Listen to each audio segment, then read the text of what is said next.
세금자 알려주는 쌤 누나, 쌤 언니 최자영 세무사. 박송희 세무사입니다. 안녕하세요. 네, 오랜만에 인사를 드립니다.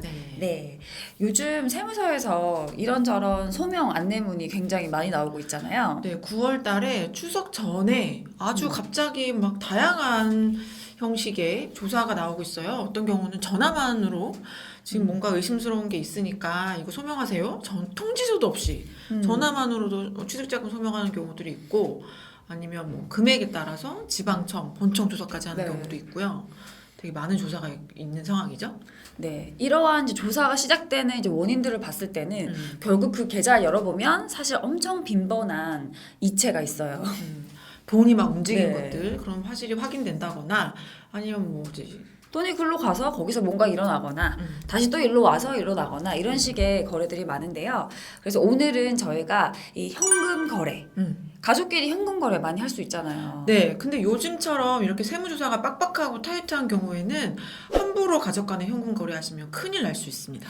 네, 그럼 현금 거래라고 하니까 이상하네요. 가족끼리 현금을 이제 왔다 갔다 하는 이유들 뭐 어떤 게 있을까요? 우선 가장 기본적으로는 용돈 드리고 용돈 받고 이런 게 있겠죠. 네. 그런 게 있고. 네, 두 번째로는 이제 뭔가 생활비. 만약에 뭐 둘 중에 한 명만 수입이 있고 한 분은 전업주부인 경우, 뭐 전업으로 가사를 하고 있는 경우에는 생활비를 줘서 거기서 우리 가정의 생활이 이루어질 수 있도록 이체를 할 수밖에 없잖아요. 네, 그런 경우들도 있고, 또 뭐 대학생 자녀가 있다든지 아직 그 경제적으로 독립하지 못한 자녀가 있어서 부모가 부양해야 됐을 경우에 자녀한테 현금을 줘가지고 자녀가 용돈 쓰고 뭐 이런 경우 생활비로 쓰고 뭐 교육비로 쓰고 뭐 이런 게 있겠죠. 그리고 이제 세 번째는 이제 빌려주는 거. 요즘 대출 어렵잖아요. 네. 그래서 대출이 많이 안 나오다 보니까 이제 돈이 정말 필요한 상황 속에서 나를 도와줄 수 있는 게 누구겠어요, 제일 먼저. 부모님한테 빌리거나 네. 아니면 부모님 입장에서도 갑자기 큰 돈이 필요한데 여유가 가능한 자녀분한테 잠깐 빌리거나 네. 형제간에 빌리거나 우리 가족끼리니까 은행에서 빌리는 것보다 훨씬 쉽잖아요. 그리고 추가로 빌려줄 수도 있고. 네네. 네. 그래서 이제 빌려주는 경우가 있을 거고, 그 네 번째는 그냥 그야말로 이제 증여하는 거죠. 네, 뭐 거창하게 증여라기보다 그냥 준다. 음. 너 써라. 하고 준다. 네. 증거 이런 게 있을 거고, 이제 또 다섯 번째로는 이제 상속. 네, 있겠죠. 돌아가셔서 우리 피상속인께서 돌아가셨기 때문에 어쩔 수 없이 피상속인이 갖고 있던 돈을 상속인들한테 나눠주는 상속의 개념이 마지막으로 하나 남아 있는데요. 이렇게 5가지 다양한 이유로 현금이 이렇게 옮겨가게 될 수밖에 없는 상황들이 있는데, 이 상황들마다 과세관청이 그럼 안 돼라고 꽂는 거래들이 있어요. 그래서 네. 그거를 오늘 살펴보도록 하겠습니다. 네, 첫 번째로 말씀드렸던 용돈. 네, 용돈 줄 수 있죠. 용돈 줄 수 있죠. 저희가 뭐 명절 때 부모님들한테 이렇게 좀 뭐 쓰셔라 하고 드린다든지. 자녀, 뭐 초등학생, 중학생, 고등학생, 뭐 대학생도 마찬가지고 정말 생활에 쓰라고 용돈은 줄 수 있잖아요. 네, 버스 타고 지하철 타고 뭐 교통비도 필요하고 뭐 문방구도 가야 되고 네. 편의점도 가야 되고 이런 것들이 필요하니까 그런 거 용돈 너무 당연하고요. 네, 근데 이 용돈은 그럼 괜찮은 걸까요? 용돈이다라고 줬으면 금액과 상관이 없을까요? 용돈이라는 거는 부양자가 피부양자, 그러니까 뭐 부모님이 자식들한테 주는 거는 당연한 의무이기 때문에 줘야 되는 건 맞는데, 그런데 세법에서는 이걸 사회통념상 가능하다 이런 식으로 표현하고 있어요. 네, 그러니까 한마디로 뭐 용돈을 줬는데 10만 원, 20만 원 용돈을 줬다. 그거는 뭐 통념상 이상하지 않죠. 근데 갑자기 용돈이라고 뭐 1,000만 원을 줬다. 그럼 좀 이상한 좀 거죠. 이상하죠. 용돈을 네. 1,000만 원을 준다는 거는 조금 이상하다. 왜냐하면 용돈은 용돈으로서 역할을 할 때만 용돈으로 인정이 되는 거거든요. 만약에 어떤 자녀한테 용돈을 10만 원 줘서 이 친구가 이거를 뭐 아까 예를 들었던 뭐 문방구 간다든지 편의점 간다든지 이렇게 썼으면 그건 괜찮아요. 근데 부모님이 1,000만 원을 줬을 때 그렇게 지출하고 끝내버릴 수 있는 돈인가? 그렇지 않을 거잖아요. 아니겠죠. 네. 남겠죠. 이렇게 남는 돈들은 쌓여서 언젠가 자녀의 재산 증식으로 쓸 확률이 높기 때문에 그런 경우는 사회통념상 용돈으로 인정되지 않을 확률이 또 큽니다. 네, 용돈은 괜찮지만 통념상 벗어난 범위는 안 된다라는 네. 거네요. 네, 두 번째로는 생활비. 이것도 용돈과 좀 비슷하죠. 네. 그런데 생활비 같은 개념은 용돈보다는 좀 더 범위가 큰 것 같아요.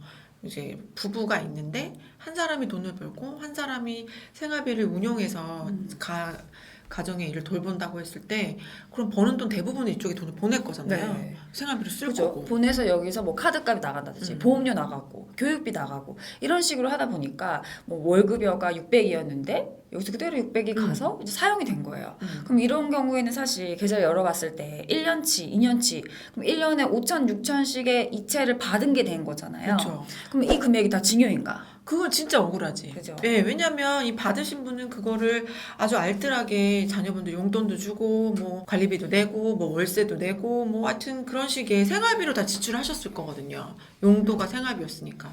이럴 경우에는 너무 당연한 거죠. 네, 그 생활비라는 건 정말 생활에 쓰여야 되기 때문에 생활에서 없어지는 돈은 괜찮다라고 봐도 되겠네요. 네, 맞습니다. 자, 그럼 세 번째 경우로 넘어가 볼게요. 네. 빌려주는 거 이야기했었죠. 네. 네, 가족이 급할 때 빌려줄 수 있잖아요. 빌려줄 수 있죠. 네, 그래서 사람들이 가족 이제 상담 오셔서 정말 빌려줘도 되나요? 이렇게 말씀하시거든요. 빌려주면 큰일 난다는데 이런 말씀 진짜 많이 하시는데 빌려주면 큰일 나는 건 아니에요, 사실은. 네, 빌려줄 수 있습니다. 네. 다만 좀 챙기실 게 있어야 될 것 같아요. 네. 빌려준다는 거는 사실 저희가 은행에 가서 돈을 대출을 받아보신 적이 있다면 아실 거예요. 이 서류를 굉장히 많이 쓰잖아요. 어마어마하게 쓰죠. 네, 내가 빌리려면 일단 나의 현재 소득이 어떤지를 증명을 해야 은행에서도 이 사람이 돈을 이자도 내고 나중에 원금도 상환할 수 있겠구나 라고 해서 이제 돈을 빌려주는 것처럼 네. 가족 간에도 돈을 빌려준다라는 게 인정이 되려면 이런 것과 이제 유사해야 돼요. 우리 가족들끼리 이렇게 돈을 빌리고 빌려준다고 하면은 은행에서 하는 것과 동일하게 계약서를 꾸미시면 돼요. 계약서를 쓰고 계약서 안에다가 얼마를 빌려준다. 그리고 언제부터 언제까지 빌려준다. 또 이자는 얼마로 한다. 상환 방식은 어떻게 한다. 이런 것들이 계약서에 반드시 포함이 되는 게 중요하고요. 그리고 제일 중요한 거는 이 돈 빌려가는 사람이 갚을 능력이 있는지 그것도 확인하시는 게 중요하겠습니다. 네, 그러면 그러한 요건들이 갖춰졌을 때는 가족끼리도 돈을 빌려줄 수 있고 그 빌려준 것도 인정이 된다라고 생각을 하면 되겠네요. 네, 맞습니다. 그럼 아까 말씀해 주셨던 것들 요건, 뭐 은행이랑 똑같이 당연히 얼마를 빌려서 언제까지 갚고 이자를 얼마를 낸다 이런 게 있는데 그럼 이자율은 얼마를 해야 되나요? 이자율의 경우에는 우리 가족 간의 거래는 세법에서 특수관계자 거래로 보기 때문에 나라에서 정해놓은 이자율을 우선 사용하셔야 되는데요. 그 이자율은 4.6%입니다. 그런데 여기서 한 가지 저희가 사용하실 수 있는 꿀팁이 있는데 무조건 이자를 부과하시지 않으셔도 돼요. 네, 세법에서는 이제 증여세법이라는 게 있고요. 이 증여세에서는 이제 이러이러한 경우에 증여로 보겠다라는 게 있는데 금전 차용의 경우 그 이자에 상당하는 경제적 이익이 연간 1,000만 원을 넘을 때 증여로 본다라고 되어 있어요. 네, 그거를 다시 뒤집어서 말하면 이자 1,000만 원이 안 되는 금액까지는 안 줘도 된다. 그만큼의 경제적 이익을 줘도 증여라고 보진 않겠다라는 네네. 거죠. 쉽게 말해서 이자 1,000만 원에 해당하는 데까지는 무이자로 하셔도 된다는 거예요. 그러면 역산을 해서 1,000만 원에 해당하는 원금을 계산해 보면 2억 1,300 얼마만 나가는 거죠. 네. 그렇기 때문에 그럼 한 2억 정도는 무상으로 빌리더라도 이자는 없더라도 이게 인정하지 않는 건 아니다. 증여세가 나오지는 않는다라고 예. 이해해도 되겠죠? 그런데 만약에 2억 1,300만 원이 넘어서 이자가 연으로 따졌을 때 1,000만 원이 넘는다고 하면 그럴 경우에는 받으셔야 되는 거죠. 네, 1,000만 원을 빼주는 건 아니에요. 네. 넘게 되면 이제 증여세 과세 대상 이렇게 되는 거기 때문에 그렇게 2억 1,000만 원이 넘는다라고 하면 이자를 주고받으시는 게 맞겠어요. 그럼 그렇게 이자를 주기로 할 수도 있잖아요. 뭐 네. 무이자도 물론 세법상 2억까지 괜찮다라고 이야기는 저희가 했지만 사실 뭐 빌려준 사람 입장에서도 나도 돈을 이걸 은행에 놔뒀을 때는 이자를 뭐 3% 이렇게 받을 수 있는데 이걸 빌려준 거니까 그만큼에 해당하는 건 받고 싶잖아요. 그렇죠. 그럼 이자를 받을 수 있죠. 네. 받게 되면 이제 어떻게 되나요? 네, 이렇게 돈을 빌려주고 이자를 받으셨을 경우에는 수입이 되는데 이 수입은 소득세에 열거된 수입이기 때문에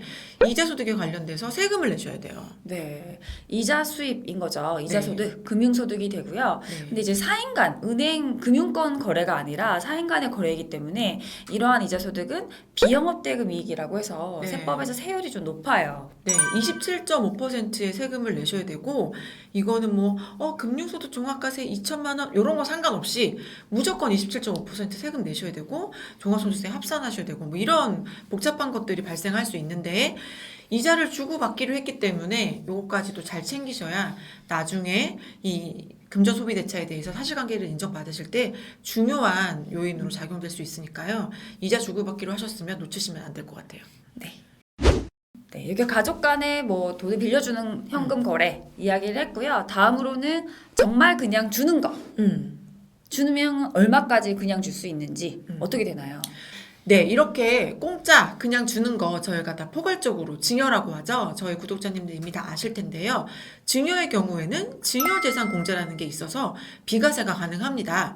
배우자 간의 경우에는 10년 동안 6억이 가능하고요.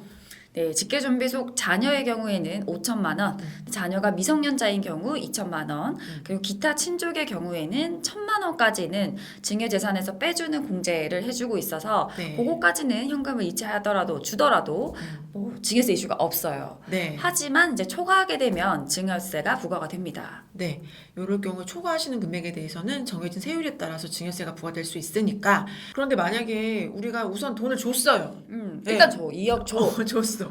근데 이거를 빌려준 건지 준 건지 명확하지 않아. 그죠. 이럴 일단 때가 가장 머리 아픈 문제죠. 거잖아요. 네, 일단 돈을 주고 나중에 혹시 누가 물어보면 빌려준 거다. 그리고 아무도 안 물어보면 시간이 지나서 이건 증여였어. 이렇게 된 경우들이 속속들이 있는데요. 네. 그래서 요거를 약간 좀 나중에 발생했을 때 해결하기 위해서는 최소 증여재산 공제만큼 금액과 나머지 금액을 쪼개서 줘라. 5천만 원 이체하고 뭐 1억 5천 이체하고 이렇게 하는 말씀이신가요? 네네. 요렇게라도 하면 네. 나는 5천만 원은 증여했고요. 나머지는 빌려준 거예요. 빌려준 거예요. 네. 빌려주려고 했고 차용증 있어요. 이렇게 네. 되면 제일 좋겠죠. 그렇죠, 그렇죠. 네. 요렇게라도 써먹을 수 있게 돈을 줄 때는 최소 비과세 공제까지는 따로 이체하자. 요거를 하나 제안을 드릴 수 있을 것 같습니다. 네.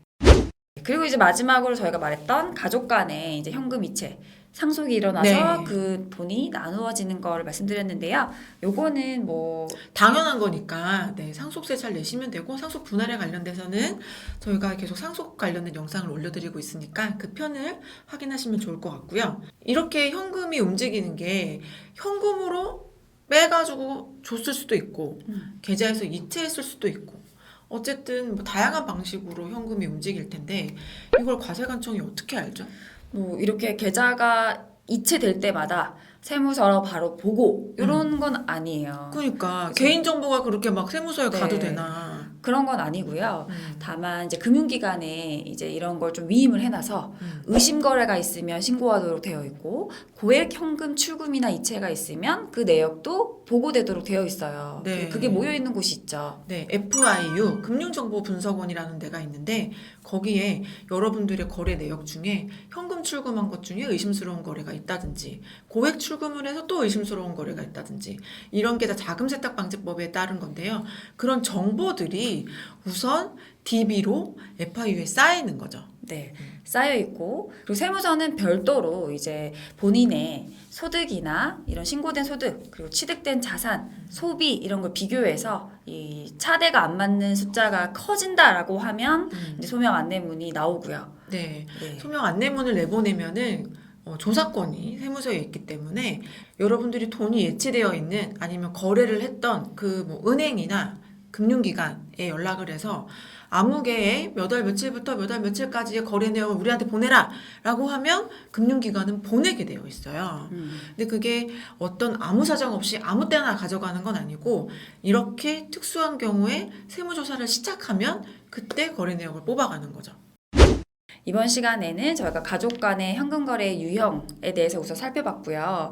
요즘 이제 소명 안내나 이런 것들이 많이 나오고 있기 때문에 이 현금 이체하시거나 거래하실 때 요러한 사항들을 기억하시면 좋을 것 같습니다.